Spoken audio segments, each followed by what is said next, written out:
Hello friends, welcome back to Technique. In this video, we'll be doing the detailed review of the newly launched iQOO Z10. So this device has a lot of specialities, including a massive 7300 milliampere battery, probably one of the largest in this price segment. And it also has a beautiful quad curve display, AMOLED display, good refresh rate, peak brightness of 5000 nits, Snapdragon 7s Gen 3 chip, and a whole lot of goodies including 90 watt charger. So it is power pack device in this price segment, and this is priced 21,999, and you get a card offer and bringing the pricing to 19,999. So that's an amazing pricing. But how good is the device for this price segment? Is it really value for money? That's what we're going to talk about in this detailed review. So before going into the video, if this is your first time on this channel, do hit that red subscribe button and also hit the bell icon to get notified of all the videos we publish. Now, before starting the detailed review, we'll let our viewers know that we have already uploaded the charging test, battery drain test, camera test, performance test. So this is a summary of all the tests we have done on this device. So let's begin. So let's start the review with the design of the device. Now, design is quite good, I would say. It's the typical design you see from iQOO. You can see a circular camera layout, and then you have a dual camera setup. In fact, this back panel is plastic. This is IP65 rated. There is no 68 and 69, but it's still 65 rated. But a lot of devices do have IP69 and IP68 in this price segment, but it does get only the 65. Now, coming to the design, the back panel design definitely looks good.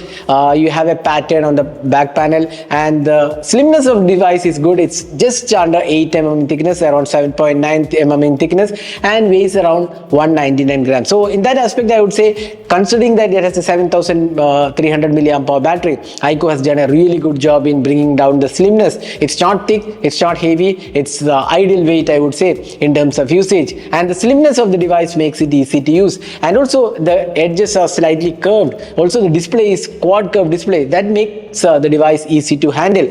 And overall, I would say the design definitely it's an eye-catchy design. It may not be unique out there, but it's definitely an eye-catchy design. And the overall material quality, fit and finish also looks good. Now, you get a quad curve display, probably one of the few devices in this price segment, around below the 25,000 price segment, to get a quad curve display, which is now a norm in most of the flagship devices. So you do get a quad curve display, and the edges have been given a curved finish. So overall, in-hand experience feels good, but it does miss out on the IP68 rating, which a lot of devices have. But I won't say it as a con, because it does feature some additional features. So it might be the balancing act. You get a massive capacity battery, you get a big display, so you have to compromise somewhere. So this is probably one of the compromises. IP68 is not included.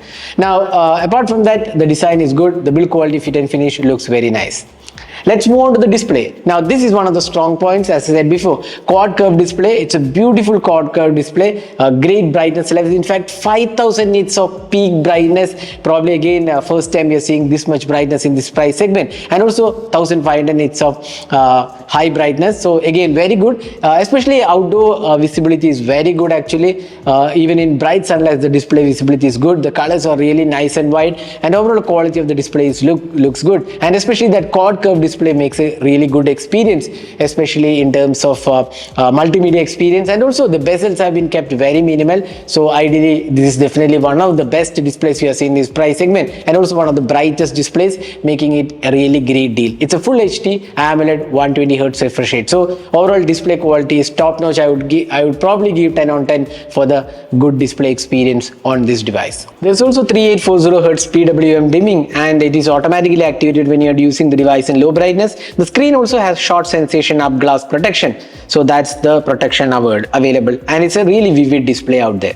Now next, let's talk about the software experience. Now this device comes with FunTouch OS 15 and Android 15 out of the box. You do get 2 years of Android updates and 3 years of security patches. Now this Android update is latest version it's running, and the software experience is, I would say, quite okayish. I said before, as FunTouch OS may not be the most refined UI out there, especially in terms of consistency of UI. It is quite good. I wouldn't say there are any bugs or issues, so it's very much smooth in terms of experience, but it may not be the most consistent UI out there, especially when you compare with with other UIs like the Color OS or the Oxygen OS or even other UIs, even the Motos UI, Nothing UI, all these things combined, if you look at this device, the UI experience may not be that impressive. But having said that, it's a very good experience altogether. There are absolutely no lags, no crashes happening, so it's tuned pretty well, I would say.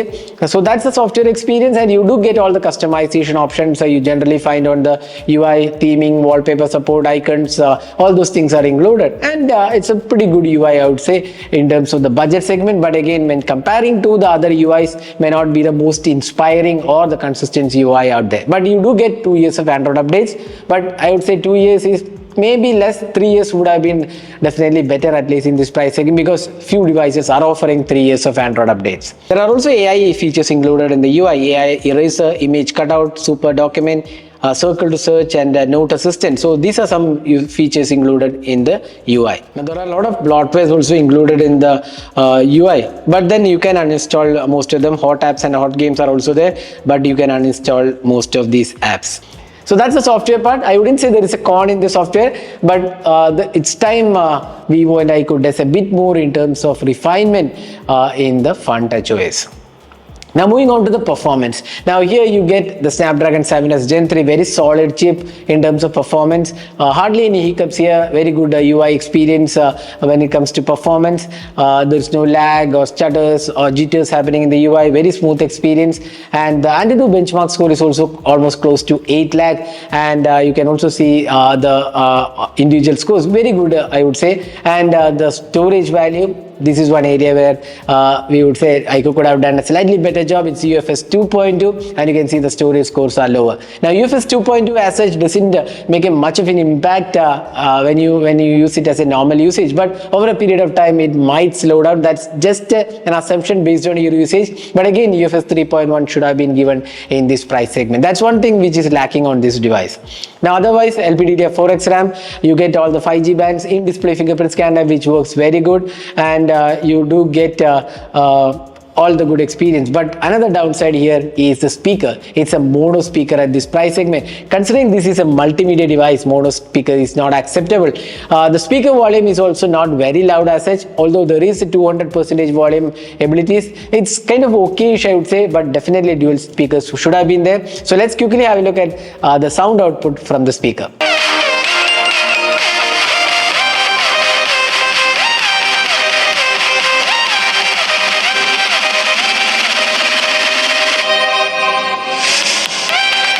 So that is the speaker performance. Now the SIM card network and all those things are pretty good. We didn't face any sort of issues. We tried with Jio and Airtel 5G. The network speed is also good, and we have done a performance test of this device. You can check out the throttling is also very good. In fact, there is absolutely no throttling, and the stability is also very good. So performance is very good on this device in this price segment, considering that there are only two cons. One is UFS 2.2, and the second one being the mono speaker included in this device. The gaming experience of this device also quite good, and you can play games because it has a massive capacity battery, and the Snapdragon 7S Gen 3 is also quite good in terms of gaming. The phone also comes with wideband L1 support, so you can play HD content on Amazon Prime and Netflix and other streaming apps. It also supports HDR playback on YouTube, but it's not supported on Netflix. So that's the performance side. Now let's go to cameras. Now you get a dual camera setup, a 50 megapixel primary, a 2 megapixel depth sensor, and a 32 megapixel selfie camera. Now we have done a detailed camera review of this device. Do check out that video in case you want a full-fledged camera review. If you want a shorter version, the daylight captures turned out to be quite good, I would say. Good details, good colors, but then again colors are not very consistent. But again, at this price segment, I would say nothing much to worry, and overall quality looks good. The dynamic range also is quite okay. The sharpness levels are once again acceptable. The close-up shots also came out pretty well. There is no ultra-wide angle camera in this price segment. Again, probably another con you can say. And then the portraits turned out to be quite decent, I would say. Nothing much to complain. But low light experience was kind of okayish. I would say the sky colors were not really rendered well. So that's one area where iQOO could be slightly doing better job, especially in terms of tuning. The colors are kind of overexposed, oversaturated. So low light experience is kind of average. Selfie experience also was quite okay. So I would say the cameras are kind of okay in daylight conditions, but low light it needs improvement, and it misses out on the ultra wide angle camera. Phone can also record 4K 30 fps videos using the rear and front camera. So do check out our camera review for the video samples. So that's the camera aspect of the iQOO Z10. Now coming to the battery life, this is where things are really favorable for this device. Massive 7300 capacity battery, and you get 90-watt charging. Now the battery life is superb on this device. You easily can get almost close to 12 hours of screen on time on an average. That's massive performance. So if you are a person who travels a lot, or if you are a student who wants a really great battery life along with multimedia experience, this is definitely one of the best devices you can pick. Absolutely crazy battery life on this device. In fact, we have done the battery drain test and we got almost 14 hours of screen on time.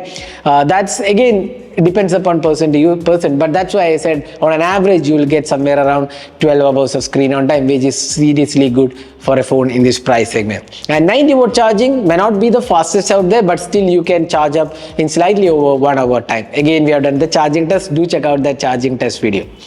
So that was a detailed review of the iQOO Z10. So summing up, what are the pros and cons? Now the pros include good design, good build quality, excellent display, good performance overall, daylight captures from the cameras also really good, and superb battery life. That's the great aspect of this device. Now cons of the device, first one, there is no ultra wide angle cameras included. Again, not a major con though. A lot of devices are skipping ultra wide, but it should have been there. Second is UFS 2.2 only supported. Then third is it comes with only mono speakers. There is no dual speakers. Considering that this is a multimedia device, it should have been definitely stereo speakers. Now third or rather fourth one is the low light performance from the cameras are kind of average, I would say. So that was the pros and cons of the iQOO Z10. So what do you guys think about this device? Is it really value for money? If you ask me, I would say it's definitely a good device, good package out there, especially for students and travelers who need absolutely crazy battery life. This is definitely one of the best devices, and the display and the design also stands out.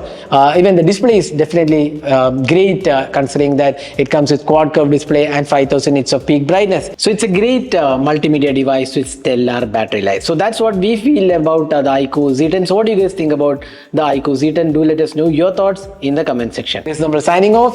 Thanks for watching. Hope to see you in our next video. Have a great day.